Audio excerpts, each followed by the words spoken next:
A.B. Ott Cribbs is a name known by just about everyone in Arlington. He's a man that you might say has become a legend in this mid-city. Ott Cribbs has been a law enforcement officer in Arlington for 46 years. 36 of those years he has been chief of police, a record in Texas law enforcement. Chief Cribbs has seen this city grow from just a few thousand to now over 100,000. He has seen Texas law go through a tremendous change as chief of police. With only 1 month left in office before his retirement January 31st, Chief Cribbs reflected today on his 46 years behind a badge. Well, back in those days, you had to work more or less by yourself, single-handed, and you had to no radios and no way to have no help. You had to do it yourself. You didn't have nobody you could call on nobody to come help you. And you had to take care of your own business. If you started something, you had to finish it. Chief Cribbs was honored by citizens of Arlington just before Christmas. He was presented with a new pickup truck and camper in appreciation of his many years of service. And the citizens of Arlington described him in this manner. Chief Cribbs' personal qualities has impressed both the public and all other law enforcement agencies from the federal level on down. The impression being respect, and respect is man's greatest asset. You cannot buy it. It is earned. Jim Green, Channel 8 News on the Move, Arlington.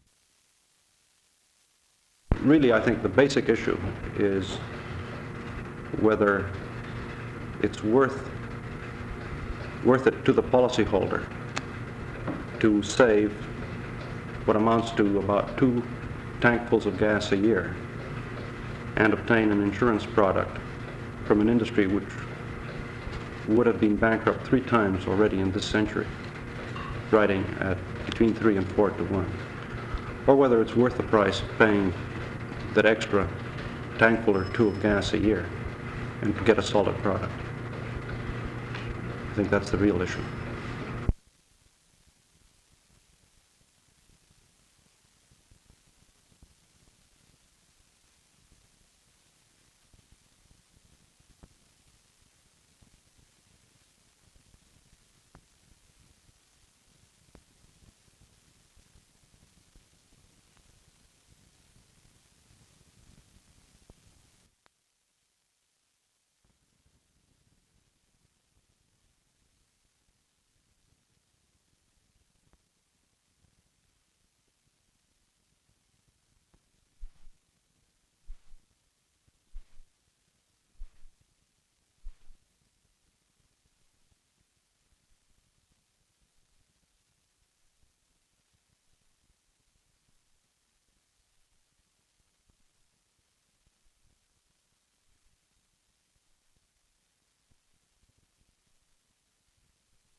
I heard a awfully loud explosion which knocked me out of bed. And I run to the door and fire was going 60 foot high in the boat stall. Houseboat blowed up, totaled 3 houseboats, and tore 6 more part lip. And it looked like it's going to be around a $40,000 damage.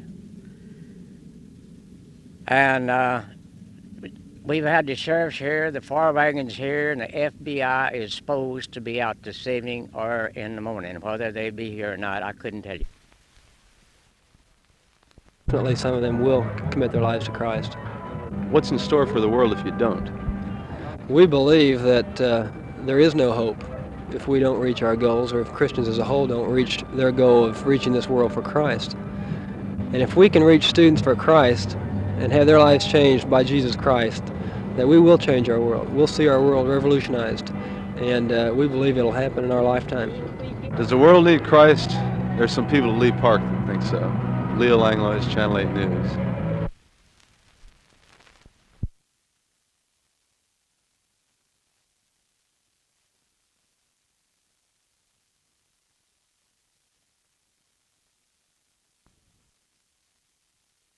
Jerry, as a result of the rally that's taking place, and the as you called it, the one-on-one rap session, where the believers speak to the non-believers, as coordinator of this rally, do you think there's going to be any new believers in Christ?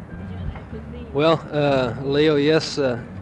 Every time that we've had some kind of a rally like this, where we've shared our faith in Christ, we always find that there are some that are interested. Whether they came to the rally expecting to really find some answers is beside the point. Many of their minds have been joggled.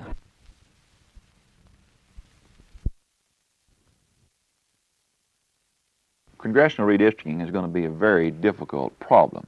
I feel that this session of the legislature should attempt to give the urban areas, to give Texas cities the congressional representation they're entitled to. This means that we'll take a county like Dallas County and give them their full congressional representation before we start dividing parts of that county into the rural congressional districts. Well, presently Dallas has parts, very small parts generally speaking, of 5 congressional districts. In other words, you're talking about giving Dallas then just 2 or 3 complete districts. Yes, I would think that the population of Dallas should be fitted into congressional districts within Dallas County before we started dividing off 1, 2, or 3, or 4 parts of the counties into other congressional districts throughout the state.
The city of Flower Mound was incorporated in 1961 to prevent its annexation by the city of Irving.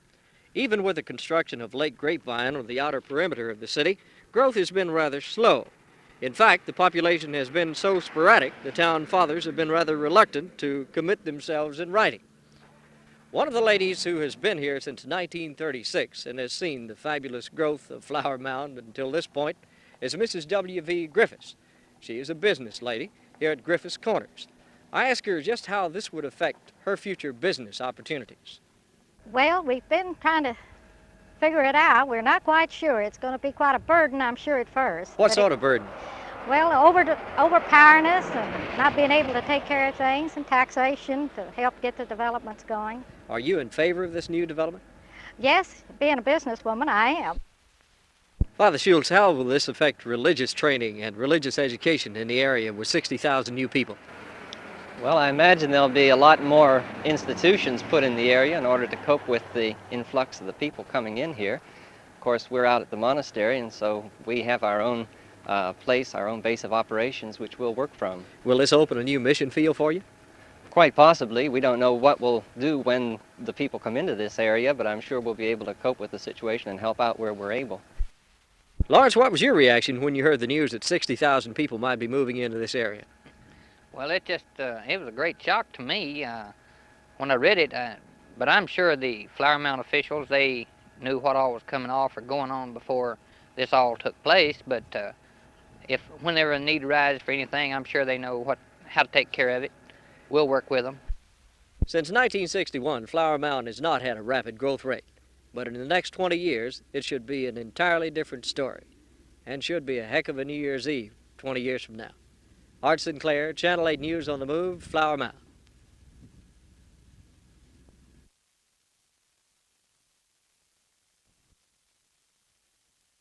The basic problem was to get the employer and the potential employee together to discuss possible employment. The combined Dallas-Fort Worth Careers Opportunities Conference, conducted today and tomorrow at Greater Southwest International Airport, provided this vehicle. Booths such as this one set aside for interested corporations of the Dallas-Fort Worth area so they may talk with future graduates. Sally Evans and Linda Lester are representatives of a large area department store. Sally, what do you find students are interested in mostly while searching for a career?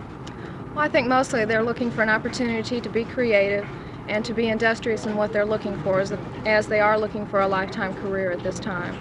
Linda, what questions do you find that students are asking you most when you interview them? Well, I think, first of all, they're asking if, number one, are we hiring? With the job market as tight as it is right now, that is the prime concern. And secondly, I have a lot of questions about progress. They don't want to just remain stagnant. They really want to get somewhere in the firm they become employed with, and they like to know what kind of progress can be made. Do you have a lot of questions concerning benefits and salary? Yes, I have. It's surprising. Youth of today is very interested in what they can get in that area from a company, and I've had several questions about that. Heretofore, separate conferences have been held in both Dallas and Fort Worth. This is the first combined conference as such. Officials here say the success of the conference depends upon cooperation between the potential employer and the potential employee. If things go as they have today, it is a success. Jerry Park, Channel 8 News on the Move, Greater Southwest International Airport.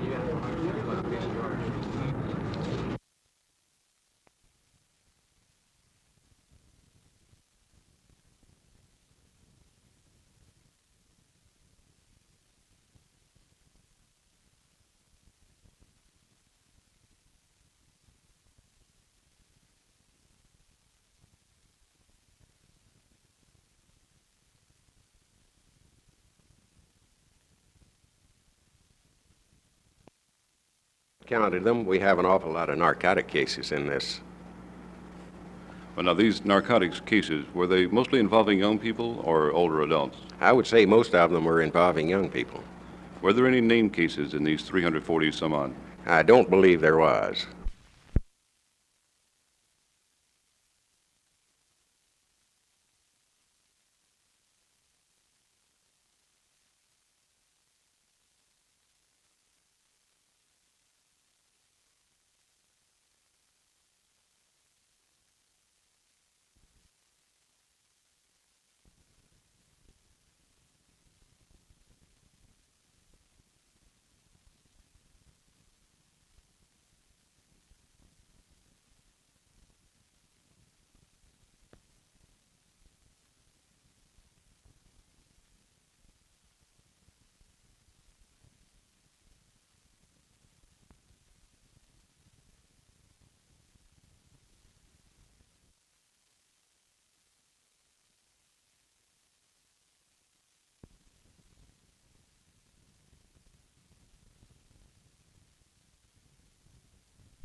departments and the efforts they've made to give us a society that is free from crime. There's a lot of irregularity in the law as regards search and seizure and evidence and so forth. Can you foresee these problems being ironed out so that some of these indictments will stick? Yes, I do. I think society's bumped along not in a gradual upward curve, but by hills and valleys. I think that there will be a time, a leveling off now, where these things can be re-examined, re-evaluated, and we'll have a system that will get to the truth of a matter.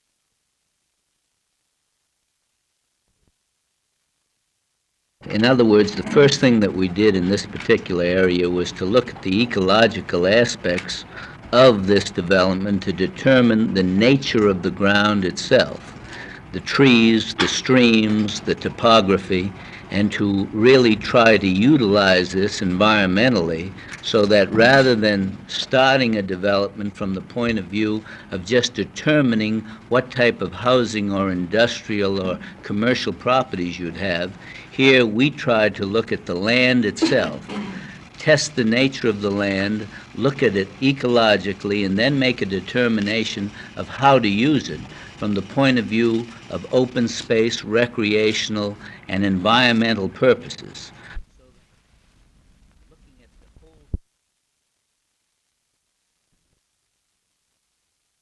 It's a tremendous benefit to society when it's orderly. We have less crime. So the sheer number of indictments that are returned, the fact that the number is higher, is depressing because we hope that individuals will be discouraged from experimenting with marijuana and other dope, and that they would realize that it's to their benefit not to engage in illegal activity. Well, Judge, there were more than 13,000 indictments returned this past year compared with a little over 10,000 the year before. Does that increase of almost 30% disturb you? Well, any increase is disturbing, of course. There are various ways to explain the increase.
That's a good one. Yes. Unlimited. And also, like if you were to be state or federal for that, in case they have staff.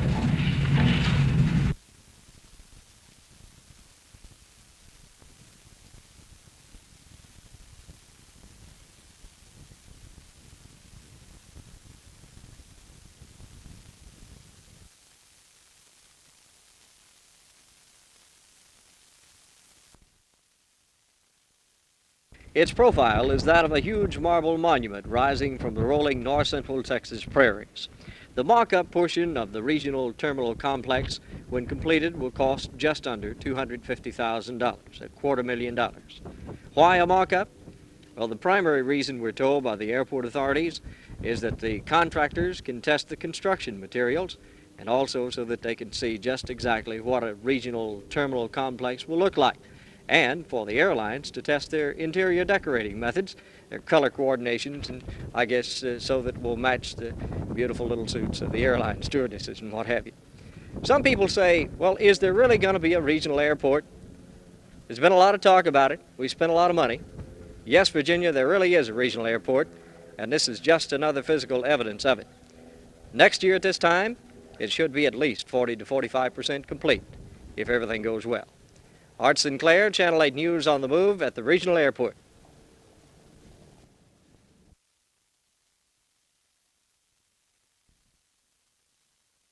The predominant factor for causing the need for college tutoring is the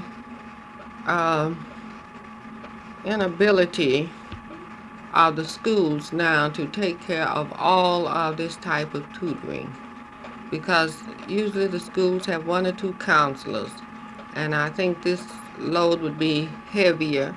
Many of our young people are reluctant to go to the counselor for this type of information. They put it off, and finally they never go. Do you feel that this will discourage dropouts and encourage more college attendance? Yes, I think it will encourage more college attendance. There are programs, however, for the potential dropouts. Now, there are some young people that are not going to finish high school, and there are programs in the schools that will help them to at least finish high school.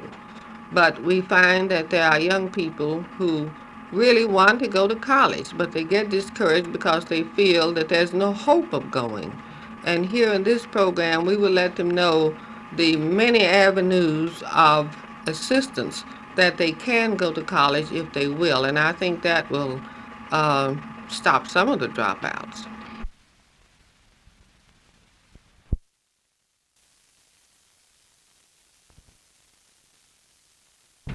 Other sources of income to relieve pressure on property owners.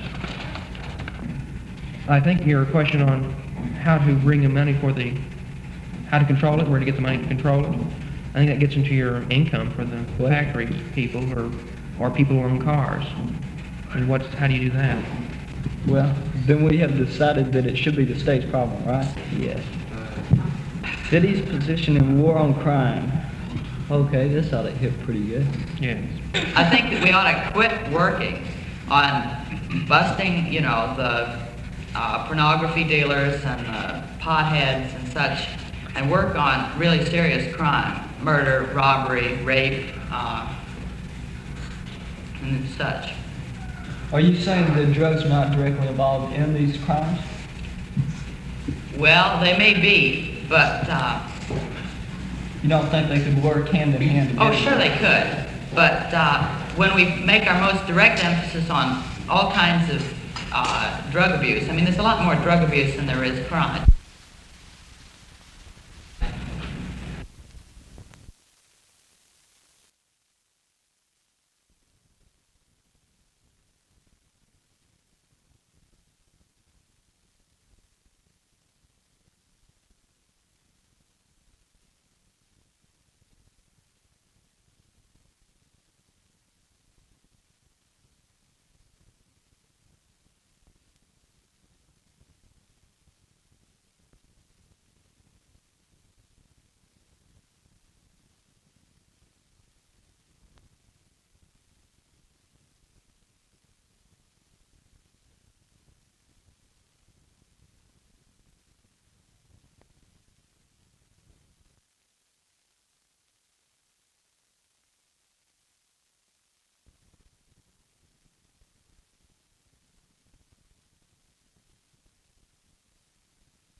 I got in early yesterday morning, about 5:30 after driving all night, and I thought I'd get a couple hours sleep, and the first thing I know, I've already made 3 recruiting trips in one day. So we've already begun to work, and with some of the players we have lined up, I think you'll see we hope, a big difference in our football team this next year, and we will win.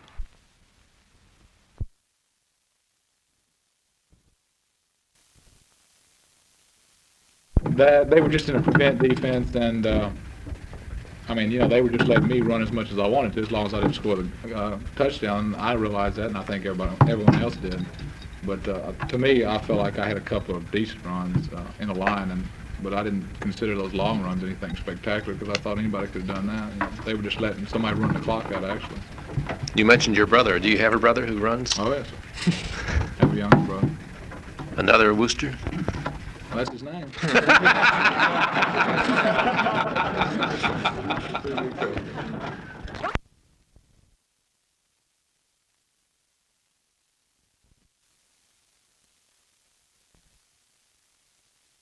Well, what can you say? You want to play, you want to win, and I think that's everybody's sentiment. And it's an important game. It means a lot to us, especially since we lost to Southern California. We have something to gain there. It's an incentive.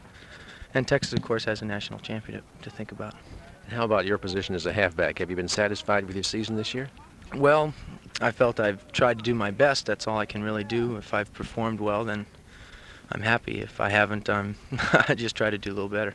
In a normal game plan, let's take the Missouri game, for example. You did a lot of running there. How many times a game would you carry the ball? I guess anywhere from maybe 12 to 15 times a game. We don't overwork anybody. We're kind of a balanced team. You can't really expect one person to do a lot.